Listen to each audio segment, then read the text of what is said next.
Assalamu alaikum dear students, I am Anjum Shafiq, your biology teacher for grade 10. So dear students, lungs, the most important part of our body and the respiratory system.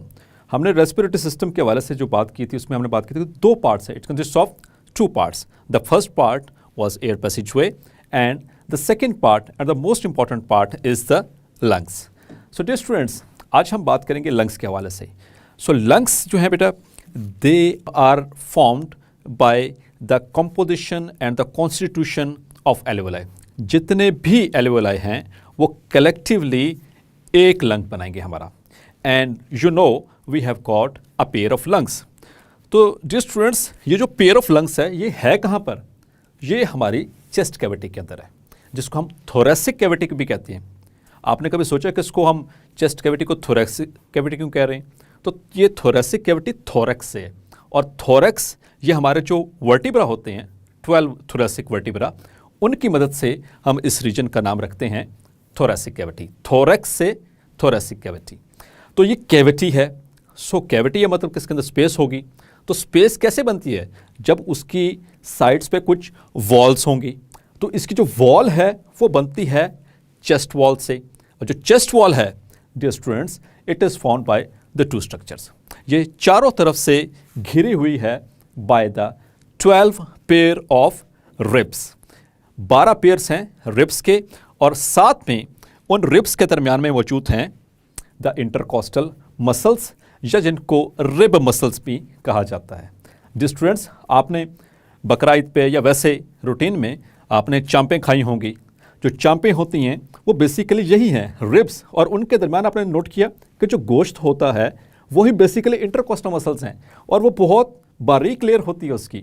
अब ये जो intercostal muscles हैं ये सिर्फ एक ही layer नहीं है, इसकी ये 2 लेयर्स होती हैं आमतौर पर, और ये ऐसे ओब्लिकली अरेंज्ड हैं. ये as you can see in the slide कि ये ओब्लिकली अरेंज्ड होती हैं, एक इस फैशन में और दूसरे उसके अपोजिट फैशन के अंदर.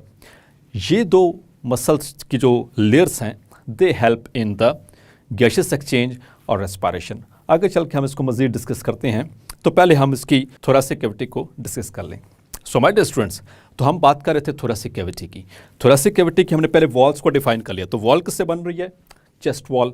इसको हम चेस्ट वॉल कह रहे हैं. चेस्ट वॉल के अंदर 2 मेजर स्ट्रक्चर्स हैं, ribs and rib muscles. Ribs जो हैं ये पीछे से स्टार्ट होती हैं फ्रॉम द वर्टिब्रल कॉलम और आगे की तरफ आकर अटैच हो रही हैं टू द स्टर्नम.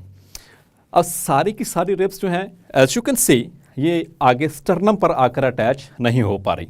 आखिर में 2 पेयर जो हैं वो रिब्स के बच जाते हैं. वो पीछे वर्टिब्रा के साथ ही रह जाते हैं, जबकि वो आगे आकर स्टर्नम के साथ अटैच नहीं हो पाते. तो उनका फंक्शन डियर स्टूडेंट्स वो आगे चल के भी पढ़ेंगे, और अभी भी आपको एक छोटा सा हिंट देता चलता हूँ कि वो जो आखिरी 2 पेयर हैं रिब्स के वो बेसिकली हमारी जो किडनीज हैं जो उनको सपोर्ट कर रहे हैं. तो अल्लाह ताला ने ये रिब्स क्यों बनाई? वाई? यहाँ पर कोई और स्ट्रक्चर क्यों नहीं बना दिया? तो डियर स्टूडेंट्स, यहाँ पर हमारे दो वाइटल ऑर्गन्स मौजूद हैं. एक है लंग्स और दूसरा है heart. The most important heart. Heart है तो हम हैं, और अगर हार्ट है तो पूरी बॉडी को ब्लड सप्लाई मिल रही है. तो उसको अल्लाह ताला ने एक स्पेस के अंदर, एक केज के अंदर, जिसको हम रिब केज, इसको रिब केज भी कहते हैं हम, तो ये पिंजरा सा बना हुआ है. इसके अंदर अल्लाह ताला ने हमारे मोस्ट इंपॉर्टेंट और वाइटल ऑर्गन्स को कैप्चर किया हुआ है, उसके अंदर सेव करके रखा हुआ है. तो बेसिकली इस थोरेसिक कैविटी का जो फंक्शन है वो प्रोटेक्शन ऑफर करना है to the most vital organs, the lungs and the heart. So dear students, अब स्पेस है ना, तो वॉल की तो हमने बात कर ली. अब हम बात करते हैं इसकी फ्लोर की. तो at the floor there is a thick muscular sheet which is called as diaphragm. ये बेटा याद रखना है, आपने मसल्स की टाइप्स पढ़ी थी. 3 तरह के मसल्स आपने पढ़े थे, smooth muscles, cardiac muscles and the skeletal muscles. तो याद रखिएगा ये एमसीक्यूज पॉइंट ऑफ व्यू से भी, और आपको वैसे भी पता हो जाना चाहिए कि जो सा ये डायफ्राम है this is basically the skeletal muscle. ये हमारे स्केलेटन के साथ अटैच्ड है, so that is why it is called as the skeletal muscle. ये बिल्कुल बिलो द लंग्स, बिल्कुल नीचे मौजूद है हमारे लंग्स के. इसके 2 फंक्शंस, बहुत इंपॉर्टेंट फंक्शंस बेटा आपने याद रखने हैं. एक तो ये डिफरेंशिएट कर रहा है चेस्ट कैविटी को फ्रॉम द एब्डोमिनल कैविटी, जो कि बिल्कुल नीचे इसके मौजूद है. And number 2, the most important function is it helps in respiration during breathing process. ये हमें help करता है. So my dear students, आगे चलते हैं. तो ये कैविटी की बात हो गई. अब हम बात करेंगे लंग्स की. इसके अंदर जो बेहतरीन चीज़ अल्लाह ताला ने रखी है हमारे रेस्पिरेशन के वाले से, that is the lungs. So we have got a pair of lungs. अब जो लंग्स हैं they are spongy and elastic in nature. Elastic का मतलब क्या है समझे. इलास्टिक हमने पढ़ा है फिजिक्स में भी, घर में भी देखा होगा इलास्टिक. तो इलास्टिक जो होता है उसको जब हम पकड़ के खींचते हैं और जब उसको छोड़ेंगे तो वो अपनी ओरिजिनल पोजीशन में वापस आ जाएगा. So same is the condition with our lungs. तो ये एक्सपैंड करते हैं तो फिर वापस अपनी पोजीशन पे नॉर्मल आ जाते हैं. फिर जब हम सांस अंदर को लेते हैं तो ये एक्सपेंड कर जाते हैं और फिर ये वापस अपनी नॉर्मल पोजीशन पर वापस आ जाते हैं. So that is because of कि अल्लाह ताला ने इनके अंदर क्या रखा है, इलास्टिक टिश्यू. सो दूसरी चीज़, they are sponge in nature. Sponge देखिए अपने घर में कभी, तो वो स्पॉन्ज जो है वो खुद से ना तो पानी भरती है और ना ही वो निकालती है. तो उसमें पानी भरना पड़ता है और उसमें से पानी निचोड़ कर निकालना पड़ता है. सो एग्जैक्टली लाइक दैट जो हमारे लंग्स हैं they are also sponge in nature. याद रखिएगा स्टूडेंट्स, हमेशा के लिए याद रखिएगा कि स्पॉन्जी नेचर होने की वजह से हमारे लंग्स ना तो खुद से इन्फ्लेट होते हैं और ना खुद से डिफ्लेट होते हैं. इनको इन्फ्लेट करवाना पड़ता है और डिफ्लेट भी करवाना पड़ता है. सो डियर स्टूडेंट्स, आगे चलते हैं अब लंग्स के वाले से. तो लंग्स के ऊपर अल्लाह ताला ने दो प्रोटेक्टिव कवरिंग्स रखी. एज यू कैन सी ये दो मेम्ब्रेन्स हैं. जो बाहर की तरफ मौजूद है उससे हम कहते हैं आउटर प्लूरल मेम्ब्रेन, और एक जो लंग्स के साथ अटैच्ड है उससे हम कहते हैं इनर प्लूरल मेम्ब्रेन. और इन दोनों के दरमियान में भी स्पेस है और उस स्पेस के अंदर as you can see there is a fluid, और उस फ्लूइड को हम कहते हैं द प्लूरल फ्लूइड. तो आप सोच रहे होंगे कि ये लंग्स तो बन के प्रोटेक्ट भी अल्लाह ताला ने कर दिया वो रिब्स के हवाले से, लेकिन फिर भी ये इन मेम्ब्रेन्स की क्या ज़रूरत है. सो डियर स्टूडेंट्स, चूँकि इन लंग्स ने मुसलसल कॉन्ट्रैक्ट भी करना है और एक्सपेंड भी करना है, कॉन्ट्रैक्ट भी करना है और एक्सपेंड भी करना है. तो इस पर्पज़ के लिए ये हमारी चेस्ट वॉल के साथ टकरा रहे हैं और फिर वापस अपनी जगह पर जा रहे हैं, टकरा रहे हैं और वापस जा रहे हैं. तो इस दौरान चेस्ट वॉल और लंग्स के दरम्यान में फ्रिक्शन ना प्रोड्यूस हो जाए, इस फ्रिक्शन को कम करने के लिए एज अ लुब्रिकेंट वो इस्तेमाल होता है द प्लूरल फ्लूइड. तो ये बेटा उसकी कवरिंग हो गई. क्लियर. जैसे कि आपने हार्ट में पढ़ा था, उसमें पेरिकार्डियम होती है, ठीक है, उसकी भी दो लेयर्स होती हैं और उनके दरम्यान में भी वो पेरिकार्डियल फ्लूइड होता है. वो भी उसको, क्योंकि हार्ट भी कॉन्ट्रैक्ट कर रहा है, रिलैक्स कर रहा है, उसके मसल भी कॉन्ट्रैक्ट कर रहे हैं, रिलैक्स कर रहा है, तो वो भी उनको भी हेल्प कर रहा होता है. इसी तरह से लंग्स भी same is the case over here. अच्छा, आपने एक और चीज़ नोट करनी है कि जो लंग्स की अगर हम बात करें इनके स्ट्रक्चर के अतबार से, तो जो हमारा लेफ्ट लंग है as you can see it is a little bit smaller as compare to the right lung. और उसकी रीज़न आपने प्रीवियस ग्रेड के अंदर पढ़ी थी in the chapter of transport, जब हमने हार्ट पढ़ा था. हार्ट को आपको याद होगा, हार्ट बिल्कुल हमारी स्टर्नम के नीचे पड़ा हुआ है और बिल्कुल स्ट्रेट नहीं पड़ा हुआ, बल्कि उसकी जो एपेक्स होती है that is a little bit tilted towards the left side, वो लेफ्ट साइड की तरफ होती है. तो चूंकि उसकी जो एपेक्स है वो लेफ्ट साइड की तरफ मुड़ी हुई है, तो उसके जो स्पेस है उसको कवर अप करने के लिए लंग्स में उतनी जगह अल्लाह ताला ने रिमूव कर दी. क्योंकि लेफ्ट साइड पे है तो लेफ्ट लंग की जो स्पेस है वो कम हो जाएगी. इसी वजह से जो लेफ्ट लंग है इसके अंदर सिर्फ 2 लोब्स हैं, जबकि राइट लंग के अंदर 3 लोब्स हैं.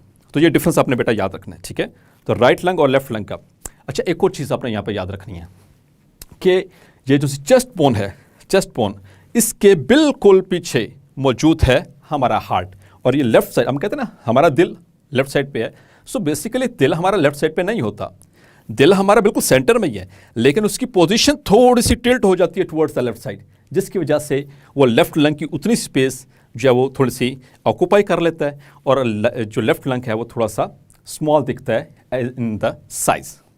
अच्छा डियर स्टूडेंट्स, अब हम बात करते हैं अगला most important topic, that is the mechanism of breathing, जिसको हम मैकेनिक्स ऑफ ब्रीथिंग के नाम से भी जानते हैं या सिंपल मैकेनिज्म ऑफ ब्रीथिंग की भी करते हैं. ये बहुत इंटरेस्टिंग टॉपिक है क्योंकि हम हर वक्त सांस ले रहे हैं.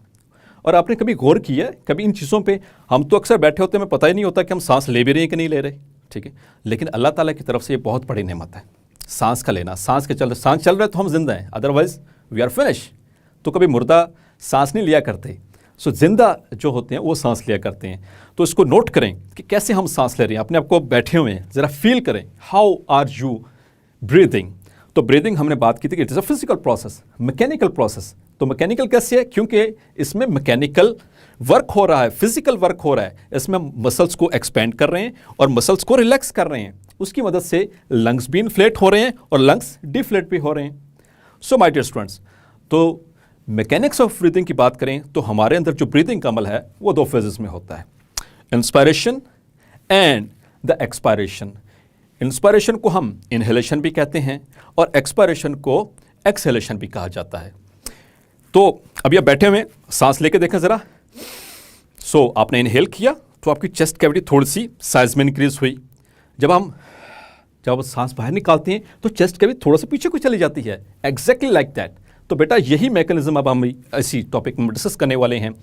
तो first of all we will discuss the first phase, that is inhalation और इंस्पायरेशन। इनहेलेशन या इंस्पायरेशन को हम इस तरह से डिफाइन कर सकते हैं, the process in which the air is taken inside the lungs is called as inspiration और इनहेलेशन। अब इसमें 2 चीज़ें अगर आपको समझ आ जाएं तो पूरा का पूरा मैकेनिज्म आपके लिए बहुत आसान हो जाएगा इसको समझना। पहली चीज़, जो इंटरकॉस्टल मसल्स हैं, इनकी कंट्रैक्शन और रिलैक्सेशन अगर आपको समझ आ गई कि इनकी कंट्रैक्ट करने से और रिलैक्स करने से क्या होगा, और दूसरा स्ट्रक्चर दैट इज डायफ्राम, उसके कंट्रैक्ट करने और रिलैक्स करने से क्या होगा, अगर ये 2 चीज़ें आपको समझ आ जाएं तो बेटा it is very much understood, it is very easy to understand the mechanics of breathing. तो लेट्स स्टार्ट। तो पहले हम बात करेंगे इंटरकॉस्टल मसल्स की। इंटर का मतलब है बिटवीन, कोस्टा कहते हैं रिब्स को, मसल्स मतलब this are the our muscle proteins. तो रिब्स के दरमियान जो मसल्स हैं इन्हें हम कहते हैं इंटरकॉस्टल मसल्स, या कॉमनली हम इनको कहते हैं द रिब मसल्स। ये रिब मसल्स जब कॉन्ट्रैक्ट करेंगे तो तब क्या होगा dear students, the ribs move upward and slightly forward. जैसा कि आप देख सकते हैं जब इंटरकॉस्टल मसल्स कॉन्ट्रैक्ट किए तो हमारी जो पसलियां हैं, जो रिब्स हैं, वो थोड़ा सा ऊपर को और थोड़ा सा बाहर को आ गई। इसी दौरान जो डायफ्राम होता है बेटा, उसकी अपने कंट्रैक्शन भी याद रखनी है। जब डायफ्राम, जो कि आमतौर पर ऐसा डोम समझते हैं, गुंबदनुमा, जैसे कि आप देख सकते हैं इसकी शेप नॉर्मली गुंबदनुमा होती है, इसलिए हम इसको कहते हैं the dome shaped thick muscular sheet.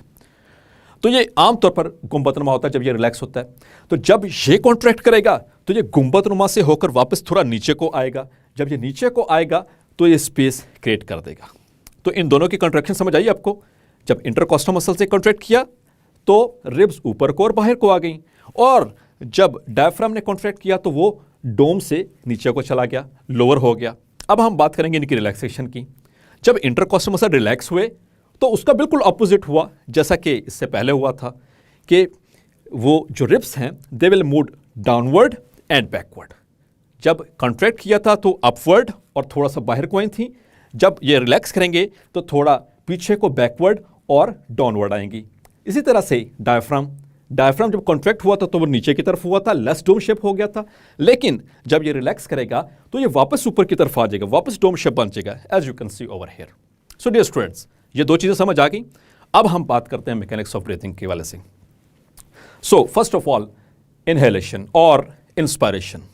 तो इंस्पायरेशन में याद रखिएगा the intercostal muscles as well as the diaphragm at a time simultaneously, ये दोनों बैक वक्त कॉन्ट्रैक्ट करेंगे।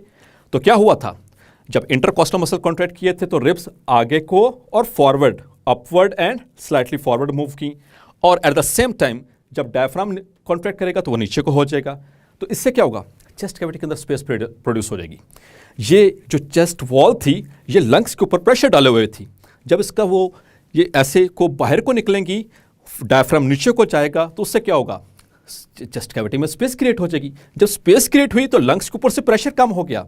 जब लंग्स के ऊपर प्रेशर कम हुआ तो उसके अंदर भी प्रेशर रिड्यूस हो जाएगा। जैसे ही उसके अंदर प्रेशर रिड्यूस हुआ तो जो आउटसाइड एयर है उसका प्रेशर ज़्यादा होने की वजह से वो लंग्स के अंदर फौरन रश करेगी और उसको इक्वलाइज करने की कोशिश करेगी। तो इससे कहते हैं इनहेलेशन। लंग्स फूल गए तो सांस लेके देखें तो हमारी चेस्ट कैविटी फैल गई, सो हमारे इसमें इंक्रीज इन साइज। अब हम बात करते हैं एक्सपायरेशन के वाले से। सो एक्सपायरेशन में बिल्कुल इसका ऑपोजिट होगा डियर स्टूडेंट्स। ऑपोजिट क्या होगा, यहाँ पर जो इंटरकॉस्टल मसल्स हैं वो भी रिलैक्स करेंगे। हमने इससे पहले बात की थी कि जब वो रिलैक्स करेंगे तो क्या होगा, the ribs will move downward and backward. और इसी तरह से एट द सेम टाइम जो डायफ्राम है वो भी रिलैक्स करेगा। तो जब डायफ्राम रिलैक्स होता था तो क्या होता था, वो वापस से अपनी डोम शेप अपीयर कर लेता था। अब ऊपर से चेस्ट कैविटी के ऊपर दोबारा से वो वापस आ गए अपनी जगह पे, नॉर्मल पोजीशन पे, और नीचे से डायफ्राम ने भी उसको पुश कर दिया लंग्स को। तो इससे क्या हुआ, जो स्पेस थी इस चेस्ट कैविटी के अंदर वो कम पड़ गई, डिक्रीज हो गई, और उसकी वजह से क्या हुआ, लंग्स के ऊपर प्रेशर बढ़ गया डियर स्टूडेंट्स। अब वो प्रेशर पड़ने की वजह से क्या होगा, ये ऐसे ही है जैसे आपने गुब्बारा है, उसको आपने पकड़ा है, उसको पिचका रहे हैं, तो उससे क्या होगा, हवा निकलेगी। इसी तरह से जब रिब मसल्स और रिब्स ऊपर से, साइडों से और नीचे वाली सरफेस से जो डायफ्राम है ये इसको पुश कर रहे हैं, इसे कंप्रेस कर रहे हैं, इसको स्क्वीज कर रहे हैं, निचोड़ रहे हैं, तो हवा जो है अंदर प्रेशर पड़ने की वजह से क्या होगा, इट इज़ एक्सहेल्ड आउट। तो डियर स्टूडेंट्स याद रखना है, ये जो सी एक्सहेलेशन हुई है ये तब होगी इतनी देर में जो गैसियस एक्सचेंज है वो हो चुका होगा। अब जो हवा बाहर निकलेगी उसके अंदर जो एयर की कंपोजिशन है वो कुछ डिफरेंट होगी, और जो अंदर आई थी उसकी कंपोजिशन इससे कुछ डिफरेंट थी। उसको हम इन द एंड इंशाल्लाह डिस्कस करते हैं। अब हम बात करते हैं बहुत अहम चीज़। अब वो अहम चीज़ क्या है कि इसको कंट्रोल कौन कर रहा है, इस सारे मैकेनिज्म को, इस प्रोसेस को, इस ब्रीदिंग के अमल को कंट्रोल कौन कर रहा है। सो माय डियर स्टूडेंट्स याद रखिएगा, जो मैकेनिज्म है, जो हमारा कंट्रोल यूनिट है, जो हमारा CPU है, आने वाले चंद लेक्चर्स में भी इसको डिस्कस करेंगे, दैट इज़ आवर ब्रेन। तो हमारे ब्रेन के अंदर रेस्पिरेटरी सेंटर मौजूद है, जो कि कहाँ पर मौजूद है, that is basically located in the hind brain, basically जहाँ पर देख सकते हैं मेडुला ऑब्लोंगेटा और दूसरे इसके ऊपर पॉन्स। तो ये इनके अंदर रेस्पिरेटरी सेंटर मौजूद है जो बहुत बेहतरीन तरीके से हमारे रेस्पिरेशन को कंट्रोल करता है। लेकिन इसको भी तो कुछ स्टिमुलस चाहिए कि हम सांस तेज तेज लें या नॉर्मल लें। अभी जैसे कि आप बैठे हुए हैं, आप लेक्चर सुन रहे हैं, तो आपका इस वक्त मैक्सिमम जो रेस्पिरेटरी रेट होगा वो 20 पर मिनट हो सकता है। इसी वजह से जो रेस्टिंग कंडीशन के अंदर जो हमारा रेस्पिरेटरी रेट होता है इट इज़ फ्रॉम 15 to 20 पर मिनट। हम 1 मिनट में 15 से 20 दफ़ा सांस लेते हैं जब हम रेस्टिंग कंडीशन में होते हैं। इसी को हम क्वाइट ब्रीथिंग भी कह सकते हैं। खामोशी के साथ हम अपना काम भी कर रहे हैं और सांस भी ले जा रहे हैं और हमें पता भी नहीं होता। अच्छा डिस्टेंस, यहाँ पे एक और चीज़ याद रखना है अपने, कि ये जो सा सांस लेने का हमारा है, ये कुछ हद तक हम खुद से भी वॉलंटरली भी सांस ले सकते हैं। जैसे कि अगर आप कोशिश करें तो खुद से भी ब्रीथ कर सकते हैं, लेकिन ज़्यादा देर तक डियर स्टूडेंट्स अब हम उसको वॉलंटरली कंट्रोल नहीं कर सकते, क्योंकि फिर इससे हम थक जाएंगे। तो इसका जो मेजर कंट्रोल है वो इनवॉलंटरी है, तो हमें पता भी नहीं होता और हम सांस ले रहे हो, इनहेल कर रहे हैं, एक्सहेल कर रहे हैं। अब ये रेट जो है, इसको स्टिमुलस की हम बात कर रहे थे। स्टिमुलस के लिए है the level of and the concentration of carbon dioxide in the blood. तो ब्लड के अंदर जैसे ही कार्बन डाइऑक्साइड का लेवल बढ़ना शुरू हो जाएगा, ये जो कीमो रिसेप्टर्स लोकेटेड होते हैं हमारे ब्रेन के अंदर, वो इसको सेंस करेंगे और वो फिर मैसेज वापस सेंड करेंगे टू द चेस्ट कैविटी, और वो हमारी चेस्ट कैविटी वो तेज़ी से कॉन्ट्रैक्ट और रिलैक्स यानी कि करना शुरू कर देगी। तेज़ी के साथ हम इनहेल और एक्सहेल करेंगे ताकि ज़्यादा से ज़्यादा कार्बन डाइऑक्साइड बाहर निकल सकते। तो डियर स्टूडेंट्स, ये चीज़ आपने जहन में रखनी है। यहाँ पर ऑक्सीजन के साथ इसने मिसकंसेप्ट नहीं करना। हमें ऑक्सीजन की ज़रूरत ज़्यादा है, इस वजह से हम वो सांस तेज़ नहीं ले रहे, बल्कि सांस की तेज़ी जो है यानी कि रेट ऑफ ब्रीदिंग बढ़ जाना, वो इस वजह से होता है कि हमारे ब्लड के अंदर कार्बन डाइऑक्साइड की कंसंट्रेशन इंक्रीज हो गई है। तो उसको कम करने के लिए फिर अल्लाह ताला ने हमारे अंदर ये मैकेनिज्म रखा। ड्यूरिंग एक्सरसाइज हमारा जो ब्रीदिंग रेट है वो पर मिनट के हिसाब से it may increase from 30 to 40 minute पर मिनट्स। तो ये याद रखना बेटा, ये MCQs के पॉइंट ऑफ व्यू से भी याद रखना है। और डियर स्टूडेंट्स, अब हम बात करेंगे इंस्पायर्ड और एक्सपायर्ड एयर के हवाले से, उसकी कंपोजिशन के हवाले से, कि जब हवा अंदर आई थी, हमने इनहेल की थी, तो उसके अंदर क्या क्या था और कितने परसेंट था। So let's have a look. तो जब हमने एयर को इनहेल किया था उस वक्त जो एयर के अंदर ऑक्सीजन आई थी दैट वाज 21%, और कार्बन डाइऑक्साइड इट वाज 0.04%, और इसके अंदर नाइट्रोजन दैट वाज 79%। इसके अंदर कुछ थोड़े बहुत लिटिल बिट डस्ट पार्टिकल्स भी थे और ये थोड़े बहुत मॉइस्ट भी थी, और इसका जो टेम्परेचर था वो वेरिएबल था, थोड़ा सा about the temperature like the body temperature. लेकिन जब ये बॉडी से बाहर गई, जब हमने एक्सहेल किया या एक्सपायर किया, उस वक्त इसकी कंपोजिशन में काफ़ी फ़र्क पड़ा। अब चूंकि ऑक्सीजन हमें चाहिए थी तो वो 21 से कम होकर के कितनी, जब हमने बाहर निकाली तो 16% रह गई, मतलब कि वो 5% कहाँ गई, वो हमारे रेस्पिरेटरी सिस्टम से होती हुई हमारे ब्लड में चली गई और वहाँ से फिर वो पूरी बॉडी में सप्लाई करती जाएगी। नंबर 2 देख सकते हैं आप, कार्बन डाइऑक्साइड जब इनहेल किया था तो 0.04% थी, लेकिन अब जब हमने एक्सहेल किया तो it has become now the 4%। अगर ये 0.04 के एतबार से देखा जाए तो ये काफ़ी ज़्यादा परसेंटेज है। तो जो कार्बन डाइऑक्साइड जो बार बार बन रही थी हमारे रेस्पिरेशन के नतीजे में, सेलुलर रेस्पिरेशन के नतीजे में, उसको बाहर निकालना है, it is a waste for us. तो हमारे अंदर अल्लाह ताला ने इसको रिमूव करने का मेथड वो सिर्फ रेस्पिरेटरी सिस्टम यानी कि लंग्स ही रखा है डियर स्टूडेंट्स। नाइट्रोजन की जो कंसंट्रेशन है वो सेम रहती है, एज इट इज़ रहती है, उसमें कोई चेंजिंग वगैरह नहीं आती क्योंकि ना वो इस्तेमाल होती है ना वो हमारे बॉडी के अंदर एब्जॉर्ब होती है। और उसके बाद लेकिन जब हम एक्सहेल करते हैं तो उस वक्त उसका जो बॉडी टेम्परेचर है, जो एयर का टेम्परेचर है, वो हम it is nearly equal about the temperature of the body. और जहाँ तक मॉइस्टनेस की बात है, वेपर्स की बात है, तो आपने देखा होगा कभी शीशे के सामने खड़े होते हैं तो हम करते हैं तो उसमें वाटर वेपर्स नज़र आ रहे होते हैं, हमारा वो भाप बन जाती है शीशे के ऊपर। वैसी वजह से क्योंकि जब हम एक्सहेल करते हैं so it is saturated with water vapours. So dear students, आज के इस लेक्चर में हमने रेस्पिरेटरी सिस्टम इन ह्यूमंस के हवाले से एक नया टॉपिक पढ़ा, that was the lungs and the mechanism of breathing, that is inhalation and exhalation. और उसके लास्ट में फिर हमने उसका कंट्रोल पढ़ा। होपफुली आपको यहाँ तक समझ आ गया होगा। इंशाल्लाह in the next lecture we will study the next topic. Until then, अल्लाह हाफिज़।